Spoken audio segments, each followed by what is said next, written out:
everybody. You all, we are so happy about what's about to happen and what's about to go down. For a man that really need no introduction, he is the CEO of MyPillow.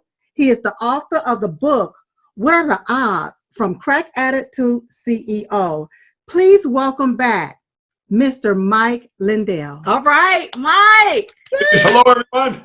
It's great to be here. So we're hearing that you have this new book out. Yes. Please tell us a little bit about this book. Yes. Well, I'll tell you, I spent 7 years writing it. It's all true. I've had 14 near-death experiences. I've had God chase me all my life. But, I'm going the only time I reached out in prayer was when things were bad. I had things like I fell asleep on a motorcycle going skydiving at 17, and I get down there, I get all back up and get down, my parachute doesn't open up. But I've been all these things, and then throughout my life, I was an addict. I was a cocaine addict. Then it turned into crack cocaine. I've always been an entrepreneur. I had all these parallel tracks. I was married 20 years, great family, raised 4 kids, and we were, addiction affects everyone, no matter how many forks you eat with. And we were functioning addicts in the neighborhood. This is where you sent your kids. I'd have all tents in the backyard and stuff, and all the neighbor kids coming over. And there's so much of this book that's a story of hope, entrepreneurship. I was just a normal average guy, and I got into all these things that happened to me, and with all the adversity. And I think, and right now I want to tell you, you read this book, and it's like reading this best fiction novel you ever read, and you're going, what? This is real? Wow. And I have all these pictures in there that prove everything happened. So the reason it's called What Are the Odds? You go, wow, what if that's a 1 in a million? What are the odds of that happening? 1 in a billion. What are the odds of this happen? Maybe never. And you add them together, when does it become a miracle in your own life? And that's the message. And I'll tell you, you guys, I self-published because I didn't want nobody getting this money. I want to go directly to the people. They take all publishers' money and they do it with music and everything else now. Movies, doesn't matter. The artist doesn't get anything. I self-published, and I've even bought my own paper, pre-printed 3 million copies, and all the money is going to my Lindell Recovery Network, which is going to help millions of addicts in this country get people out of addiction when this terrible pandemic's over. But what a perfect time to launch. I'm sitting there with all these books, and I was turned down everywhere on my book before we came into this pandemic, and they're going, oh, well, you've got to have a publisher, and you have to have this. I'm going, why? You guys know who I am. This book will sell in your stores. And they turned me down. Now they've all called since I've been on TV with the book advertising. And I've been selling 10,000 books a day, and people reading it, and they're just giving them such hope. It's amazing for me right now. Oh, wow. Gosh, what a great story. Incredible. Yeah. Now, I know that you live in Minnesota, correct? Yes. Okay, so have your state opened back up to its full capacity yet? No. I'll tell you what, isn't it great or how terrible how they politicize this now with our great president. And our state, we will be lucky if we're the last ones opened up. I'm telling you, it doesn't make sense to me. They go, oh, we're waiting for testing. No, you're not. I've offered them masks and stuff even to get our hospices open. It's so bad. And he did open up for our fishing over this weekend. I think our people would have just revolted, It is ridiculous because the testing part does not work. You test and then, okay, well, I got it 2 days later, I got to test again. Here's what I told them when they had the protests in Minnesota. This was a couple weeks ago, and they were down at the governor's mansion. Now, I told everyone, I said, you guys did it all wrong. They were out there and they made it into a political rally, which was wrong. It should have been a sign saying, hey, Governor, I own a little boutique. I will open up safely and staying apart and wearing masks. Let us as the people go open up our businesses, and we will practice safe practices. And you know what? If we don't, the public ain't going to come in. Right. And you've got to do it like that. And right now, we are so prepared now for this virus in every aspect, from face masks to everything. And now, even that hydrochloroquine that they hid from the public, that works just fine. The hydroxychloroquine. And I'll tell you, I know that from personal experience. I know some friends of mine did it. But I'm just saying, you do that. I mean, I just heard another Democratic state, oh, we're going to wait till July. Are you kidding me? You kept inside for 14 days, the lifetime of this. And if it's so easy to open up with safe practices, and it's, you know what, you have these Republican states, they're all opening up, and you have just one going on and one is the other, and it's just, you're doing so much damage because of suicide now and depression and anxiety, and these people that are losing their business, they want to destroy what our president built up before this time, all the great economy and everything we had, and then they want to do mail-in voting and everything else. There's so much agenda behind this. Boy, you guys got me going. Go. So so it's bigger than the COVID. There's something else going on, and it's bigger than COVID. Is what it seems to be happening. So really what you're saying is that it appears to us, yes, we don't know, that these Democrat states are keeping these states closed because of the political agenda, because of the mail-in ballots, anything, the ballot harvest, and anything where they can where there can be some deception or even cheating going on. Oh, absolutely. And it's, I just talked to some people in San Diego this morning, and these are people that are on the left. I get along both sides. I mean, they're on the left side, and I'm going, and I'll tell you what, what's happening? It's going to backfire on them. Yeah. California, they want to get out and do something. They're realizing, why are our governors holding us hostage? That's right. This lady was worried about her children. She says, even if we don't come back, they said, oh, we're not going to open schools up in the fall. That's what they're telling them there. If they don't do that, she goes, how am I going to go to work? She says, they're just, and I said, they're doing this. They've turned it into a political agenda. Obviously it wasn't like that when it started. This is a terrible, terrible pandemic we're in. But then to use something so terrible. Yes. Another thing that's going on, and this is my opinion, but it's a strong opinion because I get input from everybody from both sides daily, hundreds and then thousands of input and emails and everything else. And one of the things that these guys believe that they're just, the more they can make their states look like California, keep them closed, get more federal money to be brought in. And I'm not sure what they ended up doing with this because I've been so busy, but the states want to give that money out instead of the federal government giving it to the people, because you know what? There's all these layers in between, and who gets the money? That's right. It's very sad. What you're saying is that Americans are being used as pawns. 100%. 100%. You guys, I seen it. I'll tell you. I seen it with that hydrochloroquine. That stuff works. I have friends of mine that are missionaries overseas. They've been using it for 30 years. You know what? In Minnesota, they wouldn't give it to them. Our governor said all these things, said no. As soon as our president got out there and said, hey, this stuff works, I've been dealing with doctors all over the country, all over the world, talking to them. This stuff works, and they just shut it down. And the hydroxychloroquine has been out there for years, you all. Years. Decades. And this is, I had a couple of my friends have lupus, and they had it in their pockets. They go, wait, and then it just dried up. They made a mockery out of this, and they hid it from the public. They didn't want, why? That might even be a deeper problem. Not even political. That might be a deeper problem. Why hide something from the public that can help the public? Like, if we have members of Congress and that's supposed to work for the people, why don't you want to do things that works for the people? For the people. Right, exactly. That helps the people. Yeah, and and I said this before, when I did my speech in the Rose Garden there, that it went off the cuff. Yeah.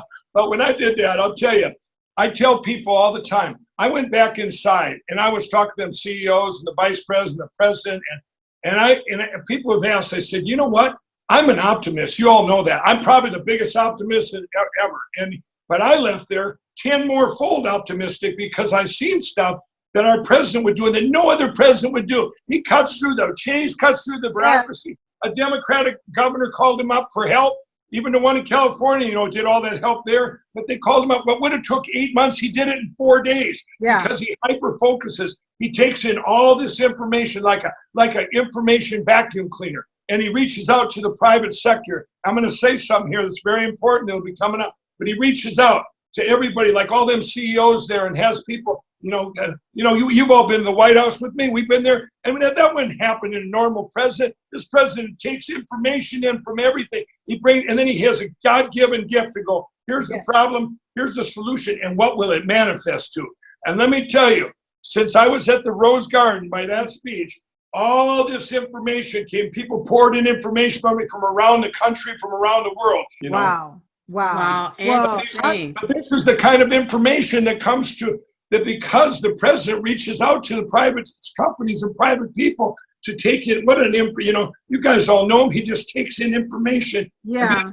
Good decisions that could never be made before. But it feels like that a lot of our government politicians, they've been in this thing of trying to see how they can suppress the American people so that they can easily control. I just sent out a little tweet, telling people, take a look. We've had the opportunity for the last, 2 months to really get a taste of some of the Democrats' playbook, along with the deep state agenda that they want to push on this country. So, ask yourself, do you want to live the rest of your life like this, where you're confined, restricted, somebody dictating everything to you, and you're becoming government dependent? Is this how you really, truly want to live your life? So what the devil meant for evil, God is really going to turn that around for our good, because a lot of people are waking up to it and saying, wait a minute, I voted for you, Democrat,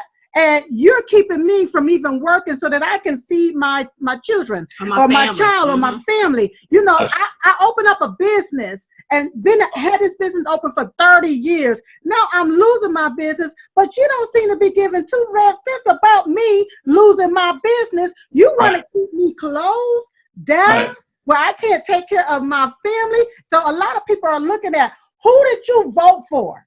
Yeah, who you voted for. That's right. And you know what? This is the time. It's the Great Awakening and the biggest revival in history. But I'm telling you what's happening. I hear it all over the place. With the Democrat doing that stuff for years and years and years. They're all, and politicians, career politicians, they're all getting exposed now, because now it's affecting each and every person in this country. Yeah. You're going to one state over, you're going to go, how come they're working? How come they get to go to work? How come I can't go? What's the difference? Oh, yeah, we're more careful than them. Well, then nothing's happened over here. They're doing just fine. These are the things that are going to happen over the next month and a half. And I'll tell you, it is. I couldn't even believe that there's such a divide, because we're all in this together. We're all people, and this is what's happening. I showed the president something, you guys. When I was there, I showed him this is what's happening out there. I showed him a text message I got from one of my friends. And this guy is very anti-president, okay? And we don't know why. Well, anyway, he sends me a text. I said, look at this, Mr. President. He says, Mike, I'm not a big fan of President Trump, but God bless him. He's doing a champion of a job right now. Yes, he is. You know what? I think he's turning me. And this is what's happening. and he smiled. He smiled because you know what? But you know what they're trying to do? They're trying to take that further and then just keep blaming on the fake news. I get so tired of them fake news people. And it's crazy, the narrative they're using. You know what I did the other night? I put my book commercial right in the middle of those CNN hosts. And they come on, they badmouth me or the president, and they go, hello, I'm Mike Lindell. Here's my new book. Let's talk about God. That's right. That's right. But then when you got all of these states, I'm listening to you talk, but you got all of these different states, they collect all of these taxes. The biggest state that collect the most taxes on the American citizens. And you all are talking about, we need this, we need that. Well, where are the people tax dollars going to? Right. You know what I'm saying? Why don't you have your stuff in order? Right. Exactly. Yeah, 100%. This is what's so, you know what? And here's another thing too. It's these politicians. One of the things with our great president, he's making decisions for the people and never did. He smashed political correctness a long time ago, which he had to do in order to get to where we're at. Going, You know what? This is the right decision for the people, not for politics. And that's a big thing. You get all these states making their decisions based on their own personal agenda and all this money that they're going to get for. Because what? Because they made this, tried to destroy our president. And where's that money going to go? Where's it going to go? To all these crazy ideas like, Planned Parenthood, sanctuary cities, all this stuff, all this agenda they have. It's just, I don't even know the logic. Since I came out of addiction, I'm going, man, what happened to our country? This is well, I'm going to tell you, but Mike, if we don't stand up for something, we're going to fall for anything, and they're going to take our country. We have these globalist elitists. We have these Democrat Congress members. We have these Democrat governors and a few Republicans. going along with this agenda that's being pushed on the American people. And I think what the American people are going to have to do is start speaking up and speaking out about what you don't want. That's right. It's tyranny. That's right. It's strict tyranny. That what I see. Our civil liberties are being taken away from us. They're stepping all over our constitutional rights. It's a lot of stuff that's going on that I don't like. Right. Oh, a lot of I want to tell anybody out there too that has a business. I'll tell you what, you guys know I've never wavered. I've spoke out for Jesus. I've spoke out for our president. People say, oh, did you lose half your business? No, I'm as busy. I'm always as busy. God paid back for me. I don't change who I am.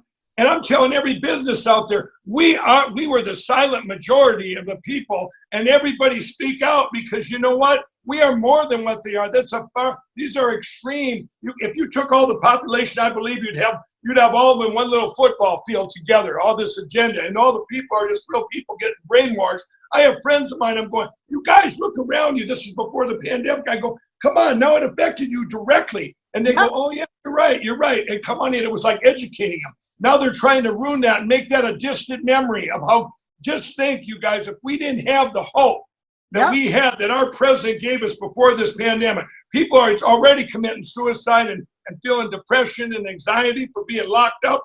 But now at least they can think back and go, wow, look how it was. We can get back to that even better. Better. God's going to use this for good, and we're going to come out of this so strong, and we're going to expose all these people, these deep state and fake news, and all these people are going to get exposed. And let me tell you something. They want this to become our new normal, but what the American people need to be pushing for is the things to go back to normal. How we know it, where we got out, we went to work. That's right. To feed our families, certain things, certain liberties and freedoms. We had those. This is the land of the free, the home of the brave, not the home of slaves. Go ahead. That's right. That's right. And also, whenever I hear you talk about where we once was before this pandemic, I look at that as our cushion, and right now we're living in our reserve because of everything that have been allocated and prioritized before this pandemic. It allowed us to be at a particular state that right now, whenever you have people that are not working or whatever that's going on right now within the middle of this pandemic, we're living in a reserve, and that's why we're able to still have some type of country still here so that we can come back. 100%. You said it perfect. I mean, we've been living in a reserve. If we wouldn't have had that, it would be absolute pandemonium right now. And this pandemonium is coming. You give people like California, I was talking to them today, you give them you put them into June and July, like one of these states said out west they're going to do. There's no way they're going to keep these people inside, arrest people for going scuba diving or going to surfing. I mean, this is just crazy. Or going to work. Or going to work. Yeah, going to work. I mean, there's these, and you know what? And what's more unfair when certain businesses were open? I looked at this. Here's a car dealership open, and you got a church right next door that wasn't able to be open. And then all of a sudden too, I could go on and on about what I seen wrong out there. And then here's what happened. Here's what we learned. When this first started, all these businesses that were essential business, I set up MyPillow. It's the safest factory, safest place you could ever work. With going on break when you can, masks, sanitizers, you name it, right? Well, you went into, back then you could go into a Walmart or Whole Foods, and it was just like everybody's combined. Nope, there was no safety. Well, then I asked them in Whole Foods, this is about 3 weeks ago now. I said, well, how come you don't have masks? Well, we're waiting on Amazon. Well, guess who owns Amazon? Jeff Bezos, and owns Whole Foods too. So all of a sudden, all these businesses, and a lot of them got safe right away, but they didn't know. Nobody told them how to be safe. So now I go around now, and even places I don't like Target, they're safe. They're safe. I can't stand that company, but they're one of the safest ones. They got a little thing up at checkout where you got your credit card machine. You do a little Q-tip, and then it's disposable, 6 feet apart. I go into a Walgreens, feel the same way, because all these places. So they all got safe. Now here's what the narrative is for any governor that's thinking about not closing their state. Everybody learned it was very unsafe at first, even for those essential business. Now any business, you could open any business. I'm going to make my business safe because I want to for my employees, And I want to for the people coming in there. If you're not safe, the people, it's going to get out on social media.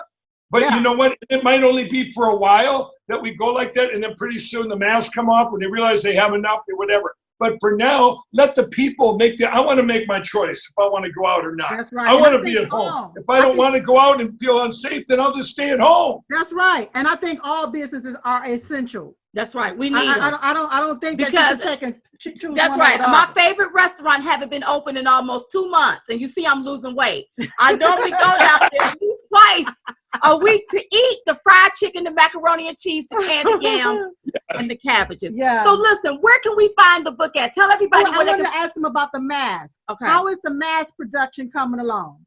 We're averaging about, here's what's happened. We're over 50,000 a day with that. And other companies got engaged. I had people reaching out to me for fabric and they made masks. I just donated the fabric, but that's been amazing. But what I've seen, okay, now here's another thing that they tell you, oh, mask shortage, there's no mask shortage now.